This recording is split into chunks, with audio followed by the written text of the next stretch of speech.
ये जो घटना हुई है भैया, काफ़ी भोजपुरी इंडस्ट्री में शोक की लहर है और काफ़ी चौंका देने वाली घटना है।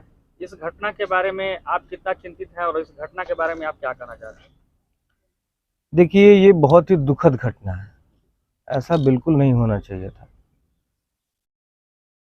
अपने आप को खत्म करने का निर्णय इस दुनिया का सबसे खराब निर्णय है। लेकिन कौन किस परिस्थिति में यह निर्णय लेता है तो ये गलत निर्णय। कोई भी, दुनिया का कोई भी आदमी इसको सही नहीं ठहरा सकता कि अपने आप को खत्म करने का निर्णय सही है। कोई नहीं कह सकता। लेकिन अब जाने वाला तो चला गया। वो किस परिस्थिति में ऐसा कदम उठाया, भगवान जाने। ऊपर भगवान है, नीचे कानून है, संविधान है हमारा। हम जिस देश में रहते हैं यही पता लगाएगा।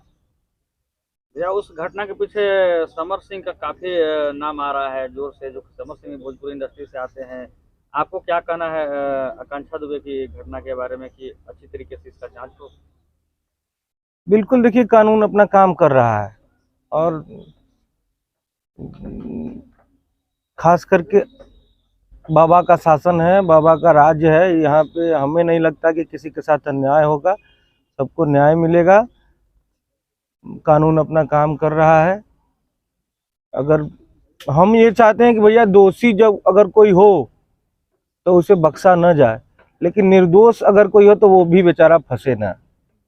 हाँ, दोषी हो तो ना बख्शिए, लेकिन निर्दोष भी अगर कोई हो तो वो बेचारा फंसे ना। हम बहुत सुनते हैं कि निर्दोष लोग भी फंस जाते हैं, तो ऐसा भी नहीं होना चाहिए। दोषी है तो उसे जरूर सजा दीजिए, मगर निर्दोष भी कोई फंसना नहीं चाहिए। मतलब भैया निष्पक्ष जाँच होना चाहिए। निष्पक्ष जांच। एक सवाल भैया, का भोजपुरी इंडस्ट्री में अभी भी एकता बाटे?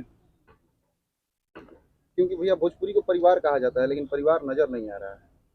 किस किस तथ्य के आधार पे बोल रहे हैं आप ऐसा? जिस तरह से भैया उनके शव को जब अंतिम संस्कार के लिए मणिकर्णिका घाट ले जाया मणिकर्णिका गया था, घाट, हाँ हाँ। वहाँ पे जब उनका अंतिम संस्कार हो रहा था तो 7-8 आदमी ही दिख रहे थे कहीं ना कहीं। देखिए, मुझे क्या, सेलिब्रिटी का अभी शो तो देहांत देखिए, हुआ है। अभी मैंने देखा अक्षरा सिंह जी गई थी। जी। और भी लोग मेरे ख्याल से जाएंगे, क्योंकि देखिए, जो अंतिम संस्कार यहाँ पे मणिकर्णिका पे हो रहा था, तो वो किसी को पता नहीं था कि किस टाइम में लोग शव लेके जाएंगे और वहां पे अंतिम संस्कार करेंगे। हम लोगों का तो मान लीजिए, हम लोग बनारस में हैं, चारों तरफ हम लोगों के लोग हैं, तो हम लोग पता करके वहां पे चले गए। लेकिन और लोगों को पता नहीं था। जैसे हमसे अभी कल या परसों ताराचंडी महोत्सव था, वहां पे कल्लू जी हमसे मिले थे। उन्होंने हमसे पूछा, आप गए थे? मैंने बोला हाँ गए थे। वो बोले, हमें पता ही नहीं चला, नहीं तो हम भी आते। तो हमें उसी समय ये लगा कि बहुत सारे लोगों को पता ही नहीं था, इसलिए वो लोग नहीं पहुंच पाए। देखिए, सिक्के के दो पहलू होते हैं। कुछ भी आप लोग, खास करके मीडिया से हैं, मीडिया बंधु हैं, आप लोग कुछ भी लिखने से पहले, चलाने से पहले ना, एक बार उस दोनों दूसरे पहलू को भी सोचा करिए कि आदमी, अब यहाँ पे कोई भी सोशल मीडिया पे ये न्यूज़ तो आया नहीं था कि इतने बजे हम लोग जाएंगे, आप लोग पहुंचिए। तो जानकारी के अभाव, मुझे ऐसा लगता है कि जानकारी के अभाव में भी लोग, बहुत सारे लोग नहीं पहुंच पाए। नहीं तो हमारे बनारस में भी काशी फिल्म संस्था है, बहुत सारे हमारे, अगर हम, मुझे भी लगता है इस सेट पे जितने सारे लोग हैं, अगर उन लोग को पता होता तो मुझे लगता है कि इसमें से 50% लोग तो जाते ही। आकांक्षा जी मतलब एकदम फ्रेंडली लड़की थी, एकदम बिंदास रहने वाली, सबके साथ घुल मिल के काम करने वाली। तो मुझे नहीं लगता है कि किसी को अगर पता चलता तो उनके अंतिम संस्कार में नहीं पहुंचते। जिस तरह से भैया उनके बॉडी को जब होटल से लेके जाया जा रहा था, एक पिकअप में लवारिस ये तरह उनके लाश को जब इस तरह से लेके जाया जा रहा था, क्या एक एम्बुलेंस नहीं हो सकता था? मैं ये जानना चाहता हूँ। ये तो देखिए, प्रशासन का काम है, ये प्रशासन के अंदर का मामला है, उस पर टीका टिप्पणी करना उचित सेलिब्रिटी नहीं। थे इंडस्ट्री में, वो भी थी सेलिब्रिटी थी, जो कुछ ऐसे कुछ नहीं है, उनको तिरंगा में भी लपेट कर ले देखिए जाया जा भैया, हमारे ख्याल से जो शासन, प्रशासन और संविधान की नज़र में हम सेलिब्रिटी हैं या कुछ भी हैं, सारे नागरिक एक समान हैं। हम, आप, ये सब लोग एक समान हैं।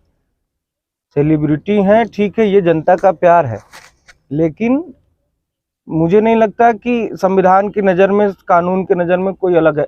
जो, अगर मैं सेलिब्रिटी हूँ, मैं कोई अगर गुनाह कर दिया और वही गुनाह आप सेम किए, तो सेम सज़ा हमारे लिए भी है और सेम सज़ा आपके लिए भी। हमारे आपके में कोई अंतर नहीं है। भैया, एक बहुत छोटा सा सवाल रहेगा आपसे। श्रीदेवी कुछ दिन पहले डेट करते हैं, जो कि हिंदी इंडस्ट्री से आती है, वो भी दारू पीकर मर गई थी। तो उन्हें तो तिरंगा में लपेट कर न जाने कौन कौन से चीज किए गए, तिरंगा में लपेटा गया था, मुझे तो इसकी जानकारी नहीं है। श्रीदेवी जी को तिरंगे में नहीं लपेटा गया, नहीं, इसकी जानकारी नहीं है। और वो दुबई में शायद उनका देहांत हुआ था।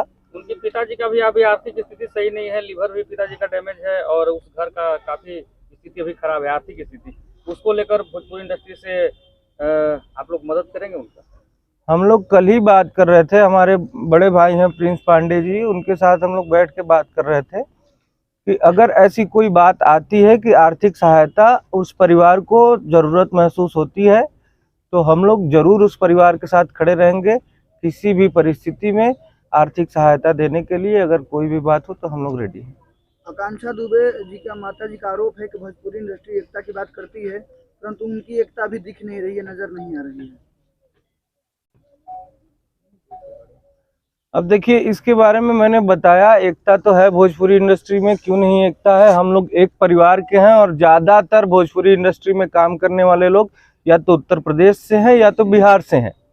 और आप समझिए कि बोली एक है, हमारी बोली एक है। अगर आप देश से बाहर जाते हैं एक तरीके के बोलते हैं, अरे यार, अगर आप देश से बाहर चले गए दुबई, दोहा, कतर या मलेशिया या जो भी है, लंदन वगैरह, तो अगर आपको कोई आदमी भोजपुरी बोलता है दिख जाएगा, अरे यार तू तो हमारे और के बड़ा हम, तो ये एकता होती है। तो हम लोग तो भोजपुरी साथ में बोलते हैं, भोजपुरी इंडस्ट्री में कार्य करते हैं। आज सबका घर चल रहा है भोजपुरी इंडस्ट्री की बदौलत, तो एक परिवार तो हम लोग हुए ही। अब ये है कि किस बात पे किसका मत मिलता है। अगर हमारा आपसे मत नहीं मिल रहा है तो जबरदस्ती तो नहीं मिला सकते ना। कौन किस मत का है, कौन क्या सोचता है, इस पे अपना सोच आदमी दूसरे पे थोप नहीं सकता है। हमारे भोजपुरी इंडस्ट्री में अभी 3 सांसद हैं, किसी का भी कोई बयान नहीं आया है। किस मामले में? आकांक्षा दुबे में उनकी मां के ही का नाम था कि 3 सांसद है, वो भी भोजपुरी रवि कलाकार हैं। दिनेश लाल यादव और रवि किशन जी और मनोज तिवारी, लेकिन उनका किन्हीं का बयान नहीं आया अभी तक। किस मामले में? इस मामले में तो क्या मतलब? मां का आरोप है कि भोजपुरी से 3 सांसद है जी, कोई आवाज नहीं उठा रहा है। यूपी के मामले में बोल रहे कि यूपी में हम है और सरकार से मांग करते हैं और 3 सांसद हैं भोजपुरी इंडस्ट्री से। हमने तो देखा था दिनेश भैया का पोस्ट, और भी बहुत सारे पोस्ट देखे थे, उन लोगों ने पोस्ट तो डाले थे। अब हो सकता है कोई उनका निजी कारण हो जिसकी वजह से अभी नहीं कर रहे हो सकता है कि कर भी रहे हो। इसके बारे में हमें कोई जानकारी नहीं है, इस पे कोई टिप्पणी नहीं कर रितेश सकते। पांडे जी इस केस में सीबीआई जांच की मांग करते हैं? बिल्कुल, अगर परिवार संतुष्ट नहीं है आपके पुलिस के जांच से, वैसे मुझे लगता है कि उत्तर प्रदेश पुलिस बहुत सक्षम है। अगर आप उत्तर प्रदेश की पुलिस के जांच से और कार्यवाही से संतुष्ट नहीं है तो ठीक है, हम लोग सीबीआई जांच की मांग करते हैं। आपको क्या लगता है किस कारणवश आकांक्षा दुबे जी ने सुसाइड किया होगा? क्योंकि उनके पास शोहरत थी, दौलत भी था, फैन फॉलोइंग था, सब चीज मौजूद था। आपको क्या लगता है क्या कारण हो सकता है? देखिए, अब मैं पहले ही बोला कि जाने वाला तो चला गया, उसके मन में क्या था वो उसके साथ चला गया। अब हम अपने क्या कयास लगाएं? ये कयास लगाना गलत होगा, क्योंकि ये सबसे बड़ा डिसीजन है ना, अपने आप को खत्म करना सबसे बड़ा डिसीजन है। तो इसको लेने के पीछे क्या मानसिकता रही होगी, कितनी पीड़ा रही होगी, हम आप कह के इसको समझा नहीं सकते, बोल नहीं सकते। ये आने वाले जनरेशन की आप क्या कहेंगे कि ऐसा कदम वो ना उठाए? हम आने वाले जनरेशन के लिए यही कहेंगे, भैया ये जीवन बहुत अनमोल है, बड़ा भाग मानुष तन पावा, बहुत अनमोल है जीवन। आप सब कुछ कर लीजिए, इसे खत्म ना करिए। आपको नहीं मन लग रहा है इस सांसारिक जीवन में, त्यागिए ये सब, भगवा पहनिए, मटकी उठाइए, जाइए हिमालय में तपस्या करिए, धर्म की सेवा करिए। चाहे आप जिस धर्म से आते हो उस धर्म की सेवा करिए, धर्म का प्रचार करिए, धर्म के लिए जीवन अपना दे दीजिए, प्रभु को समर्पित कर दीजिए, लेकिन उसको खत्म ना करिए।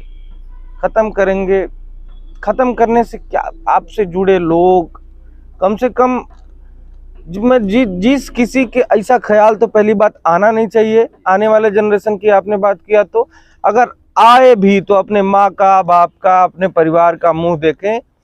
और अपने आप को खत्म करने से अच्छा है कि ये सांसारिक जीवन छोड़ के कहीं और चले जाएं, कम से कम परिवार वालों को और आसपास के लोगों को संतुष्टि तो रहेगी कि ठीक है, धर्म के काम के लिए गया है, अच्छा कार्य कर रहा है। भैया एक आखिरी सवाल रहेगा, आज रामनवमी है तो रितेश पांडे जी का अक्सर गाना भी सुनने को मिलता है हर त्योहार के लिए।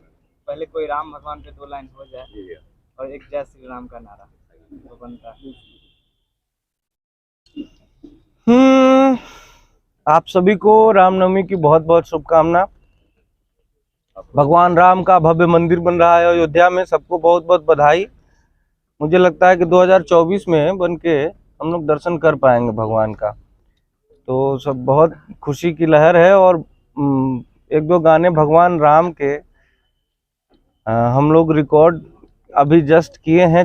मुझे उम्मीद है कि एक महीने के अंदर दोनों गाने आ जाएंगे। तो कहना है ओ कि बैंक बैलेंस कबो काम में न आई, इहे है जिंदगी के असली कमाई। कि छोड़ा माया दुनियादारी के, देखला प्रभु जी के सरनिया में आके। कि राम जी के नाम में मिठाई लेखा लागे, राम जी के नाम में मिठाई लेखा लागे। भगवान राम का नाम लीजिए, इससे क्या। जय जय श्री राम।